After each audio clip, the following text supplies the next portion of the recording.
మహిమోన్నతుడైన దేవునికి స్తోత్రము కలుగునుగాక.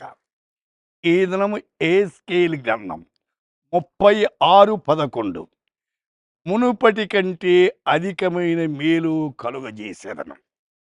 Will do more good to you than ever before. పహలే సే అధిక్ తుమ్హారీ బలాయి కరుంగా. మునుపటి కంటే, పోయిన నెల కంటే, పోయిన రోజు కంటే అయితే అధికమైన మేలు. మేలు కావాలా వద్దా? చాలామంది మేలు కావాలంటారు. మేలుకు తగిన జీవితం కూడా మనం జీవించాలి. దేవుడు మేలు చేసేవాడు కానీ కీడు చేసేవాడు కాదు. సైతాను కీడు చేసేవాడు. లోకములో మన బంధువులు కీడు చేస్తారు, స్నేహితులు కీడు చేస్తారు, ఇరుగువారు పొరుగువారు కీడు చేయని వాడు మన దేవుడు. ఆయన మీద మనం ఆనుకోవాలి. ద్వితీయోపదేశ కాండం 6:24 మనము నిత్యము మేలు కలుగుటకై యెహోవా నేటి వలె మనం బ్రతికించున్నట్లు మన దేవుడిని యెహోవాకు భయపడి ఈ కట్టను గైకొన వలన నిమ్మికాను.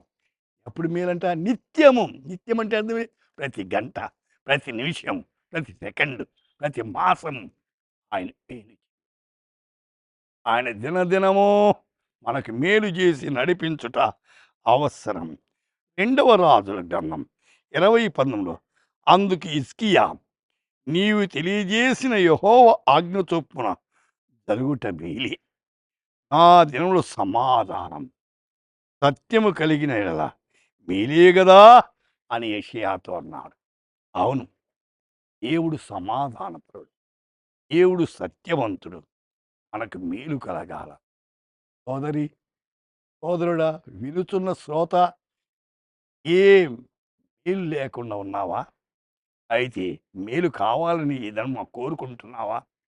ఆ మేలు చేసి దేవుని మీద ఆనుకో. ప్రార్థన చేద్దాం. పరిశుద్ధుడా, ఎంతమంది కీడులో ఉన్నారు, కీడును తొలగించి మేలు చేయమని. దేవా, మేలు చేసే దేవుడవయ్యా, మేలు చేసేదానికి ఈ లోకానికి వచ్చావు. మేలు చేసేదానికి మీ ప్రాణాన్ని పెట్టారు. మేలు చేసేదానికి తిరిగి లేచారు. దేవా, ఎవరైతే ఇంకా మీ మీద ఆనుకోకుండా ఉన్నారో వారు మీ మీద ఆనుకొని మేలు పొంది ఈ నామాన్ని మహిమపరిచేదా కృప దయచేయమని యేసు నామమున ప్రార్థిస్తున్నాము తండ్రి.